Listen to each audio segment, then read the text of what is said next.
Texas Governor Abbott announces border military base to combat flow of migrants. Okay, that's another person that's sitting there saying, look, man, we can't do this anymore. We're not getting into the military side.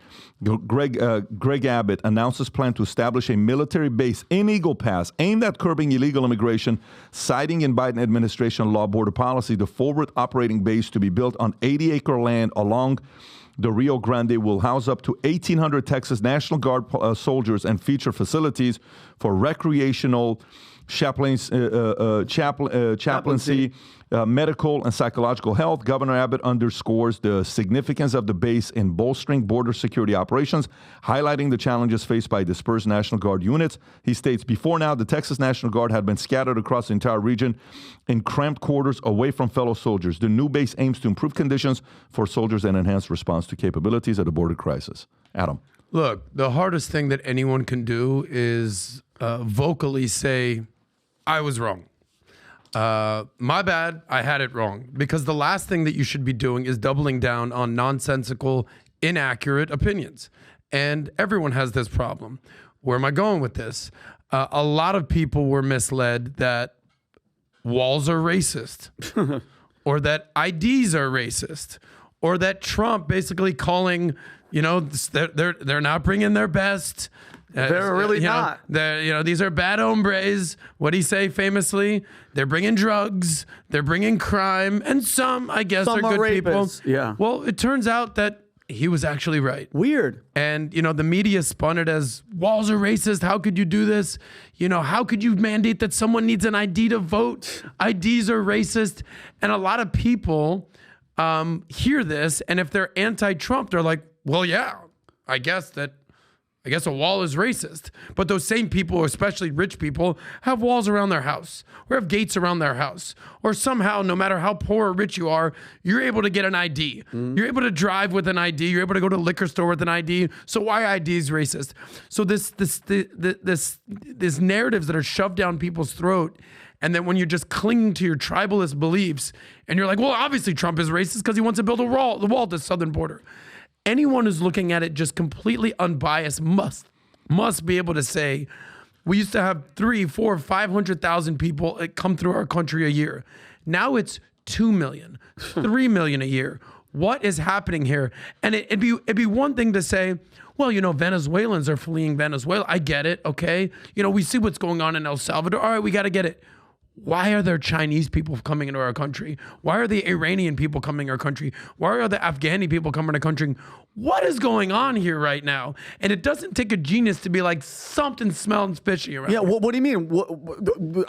You killed it. You nailed it. And known terrorists going, soon you will know my. They're warning us that they're going to. The guy from Azerbaijan. Yeah, you will know my name. Yeah, I'm so.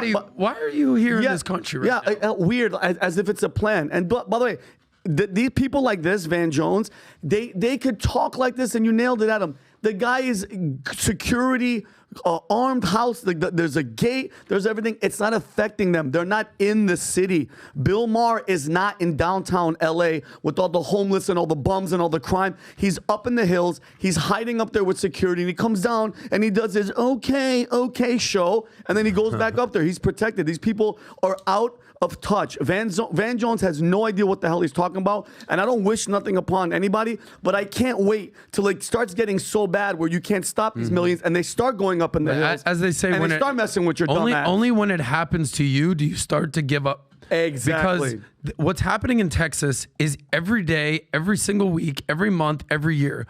All of a sudden, they show up in New York, the double bird, when they beat the shit out of the cops. We're like, hold on. Even Michael Rappaport was like, whoa. What's going on? We've gone a step too far. Yeah. Remember when I think it was DeSantis shipped people up to Martha's Vineyard? And they were like, no. And they're like, whoa. Get the hell out of here. We believed in sanctuary cities when it wasn't in our city.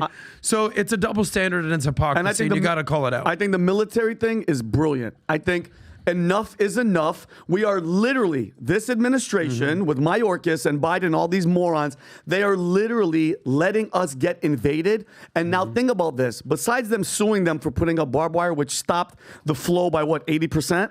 Like it actually worked. It wasn't hurting the agents as they lied. But like now, just like Vivek said, put the we've gotten to the point where our own country has to individually put on National Guard to protect itself. So we are letting, the Biden administration is letting an invasion happen. But what are we even doing? Here's the question, actually, and this is, I'll give Trump praise here, but also ask you guys a question. What's the likelihood this will be fixed? Because the resounding narrative, especially on the left, is that Trump doesn't want to fix this issue. Why? Because I alone can fix it. Trump's not the Because he wants president. he wants to run on this. Mike Johnson, who is the Speaker of the House, allegedly, I think it's actually Donald Trump sort of running what he's doing. The resounding narrative is that Trump doesn't want to fix this because he wants a campaign on this issue. So let me give you, and that's political. Let me give you my perspective on that.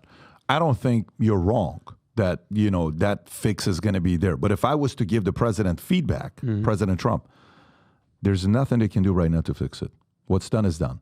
1.9 million in 2021, 2.3 million, give or take, in 2022, 3.1 million in 2023. It's done. There is no fixing it. You think Biden's going to deport 7 million people, 8 million? Not so even meaning, even if they shut down the border and for the rest of the year they accept this many people coming through the border, it's still a problem because of what happened the last 3 years. So the problem is too deep that you can't fix it right now.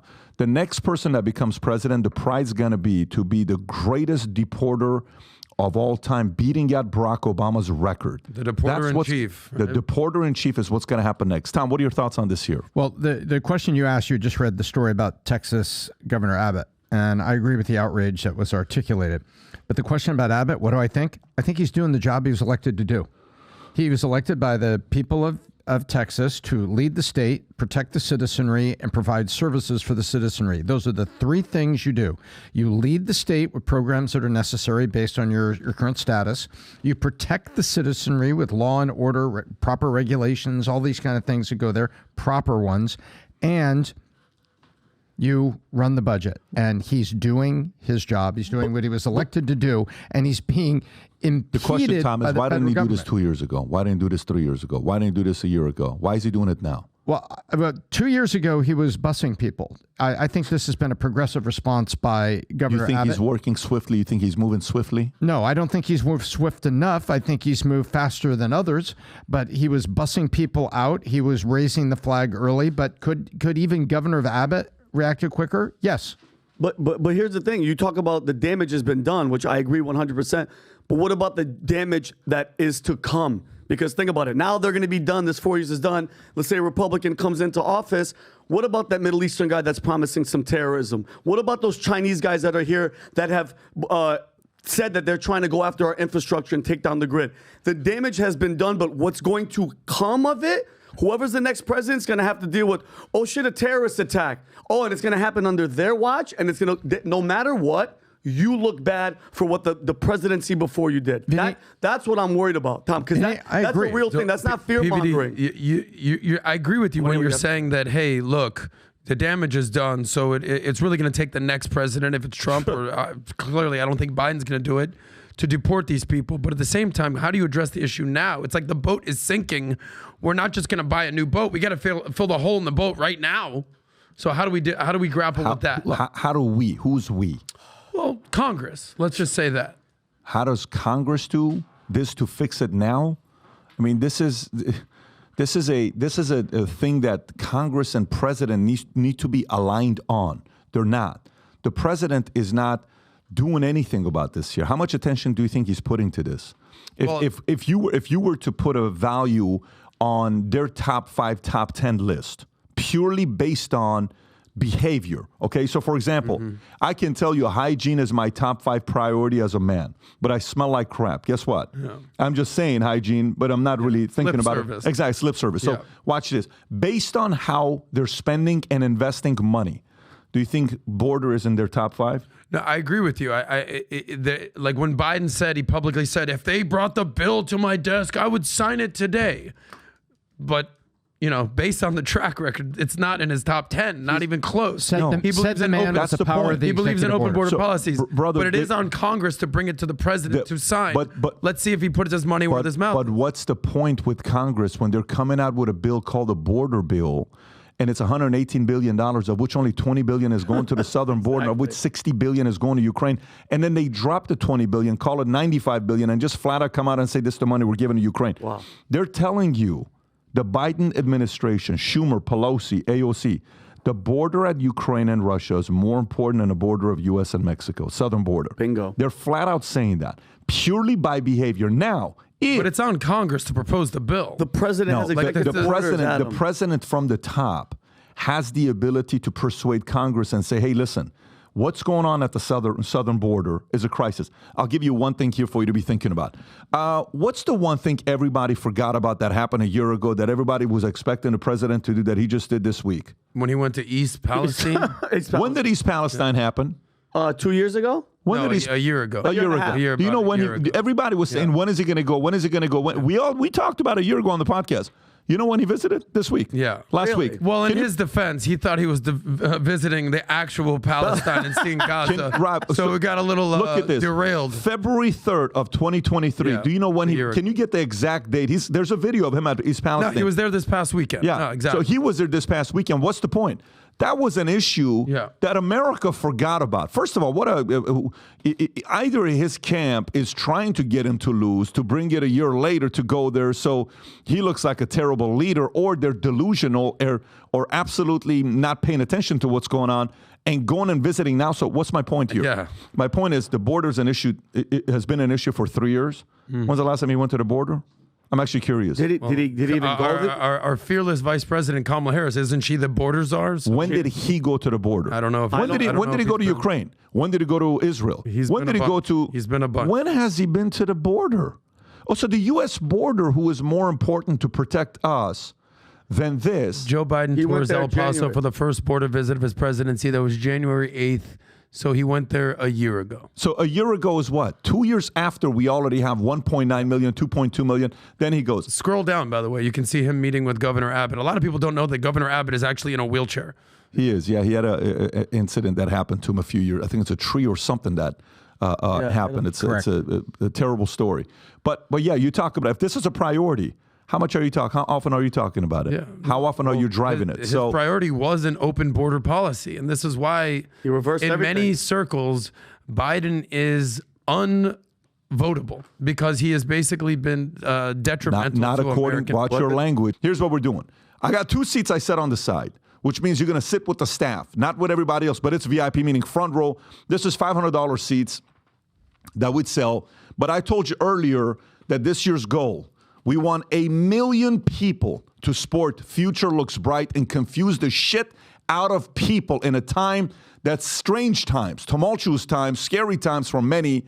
Market, economy, business, politics, election, them talking all about viruses and putting all these fears into everybody. We want to inject hope. We want to be paranoid, but we want to inject hope in everybody's minds. We even had a guy, I don't want to say the name, he's a billionaire, who watches the podcast, ordered 1,000 Future Looks Bright shirts. No joke. He ordered 1,000 Future Looks Bright Shout out to shirts. him. Specifically, shirts is what he ordered. And we're getting a lot of people that are wanting to support that message of Future Looks Bright. So here's what we're doing. Anybody that places an order of $100 of Future Looks Bright gear. So if you're looking at this here, Rob's showing it. We're going to put the link below. This is just the Future Looks Bright gear. Place an order of $100 or more. I'm giving away 2 tickets, 2 VIP, 2 Candace Owens, Chris Cuomo live in the studio here in the flesh. And you'll go to the back at the cigar lounge. We may even give you a tour of the office here that we run out. We may even bring you into the podcast set that we have here. Anyone that places an order for $100, we will not be announcing the winner between now and next Tuesday. So today, Thursday, we'll go ahead and place your order, $100, and we'll do a raffle to give 2 VIP tickets to the Cuomo Candace Owens event. So if you like this clip and you want to watch another one, click right here. And if you want to watch the entire podcast, click right here.